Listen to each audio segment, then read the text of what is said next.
Hi guys, just wanted to make a little video about something that I put into my car. It's a video DVR dash cam mirror. So the whole point of this thing is that back behind it here, facing forward, is a, let me just hit the button, is a dash cam which records to a TF card.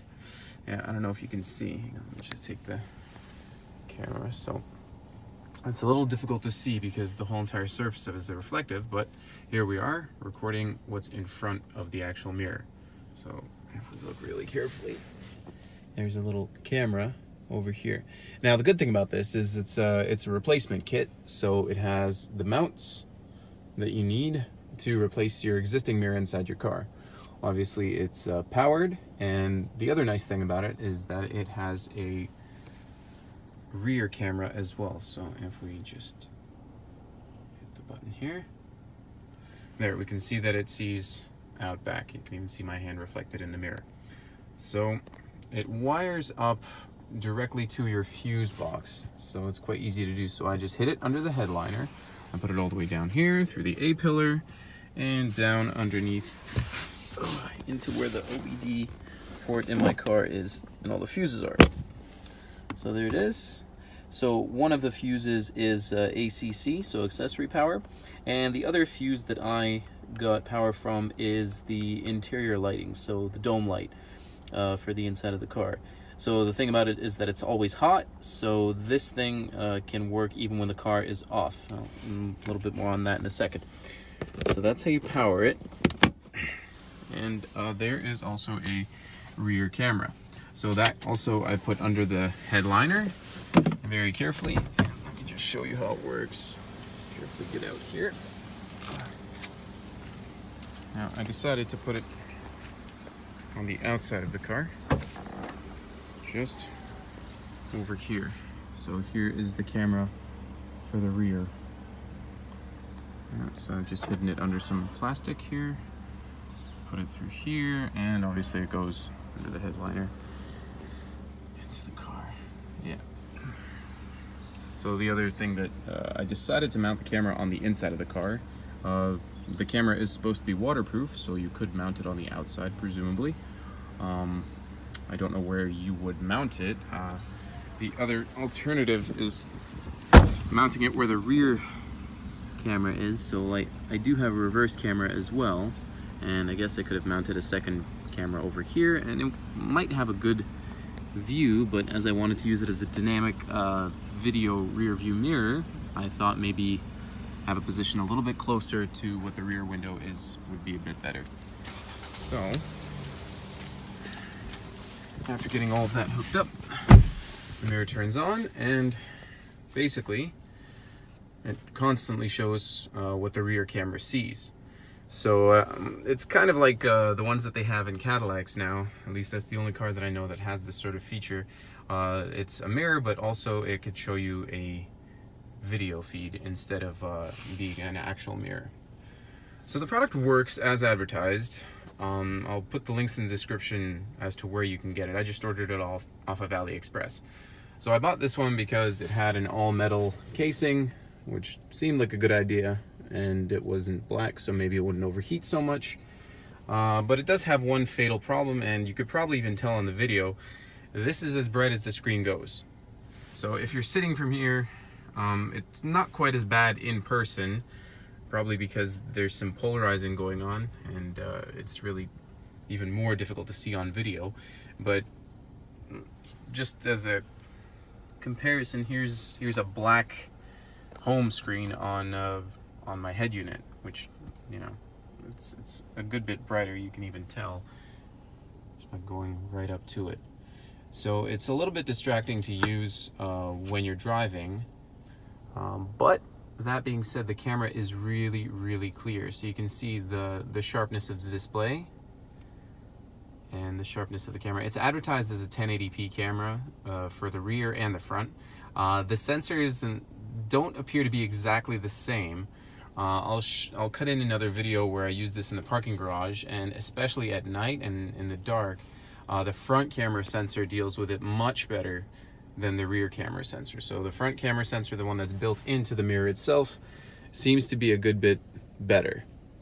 Now, the next thing that comes into play is, well, what if I want to use it as a mirror sometimes and as a video mirror other times? Surely you could, you know, adjust it and move it. It does have a button where you can quickly turn it off, so quickly hit that, and it turns into a regular mirror. You move it this way so you can kind of see the rear window, but therein lies the problem, because if you want to use it as a dash cam, this was already positioned to record what more than likely, you know, all you'll need to see. So the field of view was already adjusted for the mirror to be in the original position, and well, now it's not. So if you turn it back on, you can see what you need to see there, but now there's a huge reflection. It's a little bit more distracting. So the way that the Gentex units that are in Cadillac cars, the way that they overcame this problem is that they actually have one of those little flip tabs that you use in case rear traffic is blinding you.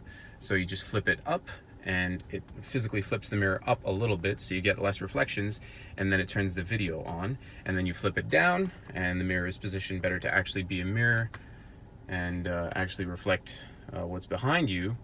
And yeah, so perhaps in the next version they need to release something with a brighter screen, obviously, so you can see better in daytime, and maybe with some sort of flip function.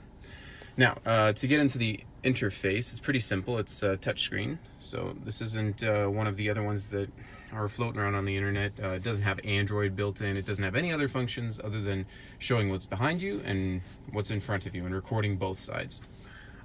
So to get into the settings menu, you have to press this button to pause the recording feature. And you go into the main menu. It says Mirror X here. The seller advertises that you can change this logo to be whatever you want it to be. It's pretty straightforward. 3 options here. Stream media gets us back to where we were, so it just shows you what all the cameras see. Playback, you can see what you've recorded earlier. And see, there's rear camera, front camera, and parking mode. And you can lock and unlock certain recordings so that they don't get recorded over in case of a, I don't know, collision or just something interesting that you saw. The third here is setup. So the interface looks a little bit crunchy, but I don't know, I guess it doesn't really make a difference. You probably won't be changing these settings very often. Loop recording, you just set what the each video, how long it is. Okay, exposure, it's the exposure of the sensor. Motion detection, on, off, which I imagine is when you're parked and the car is turned off, it'll automatically detect motion in the front or rear cameras, and it will start recording. Record audio, self-explanatory. Date stamp, G sensor. This has a G sensor inside, and I guess if you're in a collision or something like that, it will automatically lock the last recording so that you can have it for, I don't know, legal purposes or what have you. Some other DVRs have this. Then there's, so this doesn't scroll any further, that's it. There's also system setting, 24 hours parking. This is basically, if you have it wired up onto the yellow wire as well as the accessory power wire, you can have it constantly monitoring, and it's always kind of on and recording at all times, which is a nice function. Daytime setting, auto power off, screen save. I've never actually used this, but presumably it automatically turns off the screen and you just use it as a mirror, but that defeats the purpose of the actual device. Screen effect, day and night backlight, depending if it's dark or light outside. You can set the screen to be brighter or darker. Now, more on this in a second, actually. Beep sound, language, gesture. There are other models which have a light sensor underneath, and you can actually use wave gestures. This one does not have it. Frequency, 50-60 hertz. That's so you can adjust the shutter so that it doesn't roll so much with the artificial lighting. Format the internal memory or SD card. Reset to default settings. And version. This particular one has 2018-03-31V1988. Now let's go back to stream media, where we can see the wonderful view that we have. And this button here changes the backlight settings. So you hit day or night backlight. So day backlight, can adjust that. Now it says backlight, and you can make it brighter or darker, but it's not really the backlight so much as the brightness setting on the screen, you know, because if you put it darker, then sure, eventually it gets kind of underexposed, but if you make it brighter, it's kind of like a gamma setting on the screen, really, because now everything's just really blown out. The actual backlight of the screen doesn't seem to get any brighter. It's always constant. Anyway, I just turn it down so it's not all blown out and looks decent. And that's it. So if we turn the car off,